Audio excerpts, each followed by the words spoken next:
We're talking to Pastor Ronnie T. Mitchell, who is the pastor of New Livingstone Church in East Nashville. And of course, Pastor, before we had our first commercial break, we promised that we'd give you an opportunity to talk about the stimulus plan. And yes, sir. Of course, from what I know, the money has already been awarded to the state of Tennessee. And That's so right. what you're about to tell us is that you've got a plan Right. that will allow you and others to have access to some of this money. Let's talk about it. Exactly. And thank you, Doc, and I appreciate your emphasis on others, because the last thing we want to do is make it appear that this is a me, myself, and our program. The benefits for our community are so far-reaching that, again, once anyone looks and sees what it is that we want to do, I'm sure that they'll be willing to sign on to provide us with help and to help us get help. Good. Again, the Poverty Symposium, innovation, and we've come up with an innovative program. It is the Reschool, Retool Economic Stimulus Program. It is directly attached to and associated with and needs to be the recipient of funds from the Economic Recovery Act passed by new-elect President Obama. And we're proud of his election, and we're proud of this country for being able to move from the doldrums of the past and to be able to look and reach and grab a bright future. We believe that we have an obligation personally to help him and to help this country to right the ship and to bring us back to the America, Dr. Haney, that I know you and I have lived in before. Again, it's the Reschool, Retool Economic Stimulus Program, and we will do that by engaging in economic and environmental stabilization through community restoration. And if you'll notice, I made it horizontal, economic and an environmental stabilization and community restoration. I make the sign of the cross because the cross is indicative of forgiveness. Not just forgiveness asked for, but forgiveness having received. And so we are saying to those out there that no matter what you've done, many of us now, because of this economic downturn, realize that there are a lot of games that we played, a lot of choices that we made, a lot of mistakes that we've engaged in.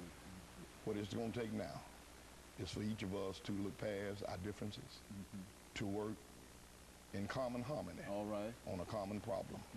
And we believe that this Reschool, Retool Economic Stimulus Program, whereby we engage in economic and environmental stabilization through community restoration, can improve living conditions and living standards for so many members of our community who, because of budget priority and public policy of the past, continue to face devastating challenges on a daily basis and are confronted with debilitating issues that just ruin their lives.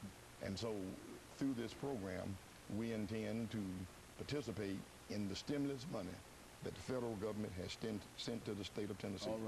Tennessee received $4.5 billion to be spread out across the state, going to different municipalities. And it goes down to the local municipalities and eventually to the people and to do good in the community. What we're saying is this: the short range, the mid-range, and the long-range benefits of our program are such that everyone will be able to measure it over a 3-year, 36-month period to see that it can be measured and that it can be managed and that the benefit far outweigh the cost and the risk. The short-range benefit is that the children are getting ready to get out of school. We've got to move now. That's right. And a lot of programs that they normally in the past could go into are not going to be there. A lot of the jobs that they normally could access are not going to be there because adults whose jobs have been downsized and outsourced have those jobs. We must move now to engage in training our men and women, our boys and girls, to retrofit buildings with energy-efficient roofs, lights, and windows. We can expand that to include traffic lights, stop signs, stop lights, billboards. The amount of work is endless. And that's the reason, Dr. Haney, that we're with you here today to say to any that will hear us to not take advantage of this opportunity at this time, with so much money being available to where you don't have to worry about a budget, and with the volume of work that being needs to so be done. plentiful That's good. that can be sustained over a period of time, it would be a grave error for us to not take advantage of an opportunity to make sure that job training and workforce development is weaved and woven into all of the work that will be done. Okay. Our program, economic and environmental stabilization through community restoration, involves us being able to train not just young people, but our veterans returning home from war, everybody who's members of the homeless community, folk that have just fallen on bad times. We can train them, and again, the short range benefit is that we can put the kids to school that are getting out of school, we can put them to work immediately. Whatever labor laws that we can comply with, meaning what age they would start.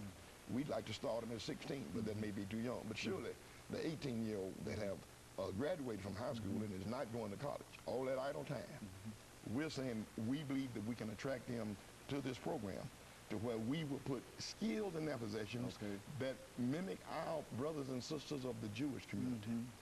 They believe, their philosophy is that if they will expose their young people at an early age to some kind of craft, trade, or skill, that it will in turn increase their chance of success and advancement in life.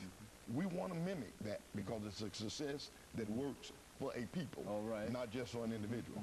So the short-term effect is we can put the kids getting out of school to work now.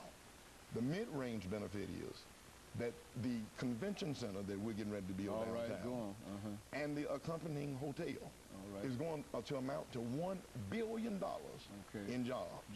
$1 billion. We can train through this reschool, retool, retrofit program. We can begin to recruit and reintroduce members of the minority community to the construction industry, to where they can go on and learn how to do this work that's going to be at the convention center. There are a lot of minorities that do construction work, but they don't do the type of work that's going to be going on at the convention center. And so they have to be retrained and retooled. And that's what you're planning on doing with this. And of course, we're getting ready for our second commercial break. And the long range benefit is that we're talking about jobs that are going to be around for the next 50 years. Okay, and so we're going to talk about that when we come back after this. And we'll be back with our audience following this very, very short commercial break. You like to be... We're talking about President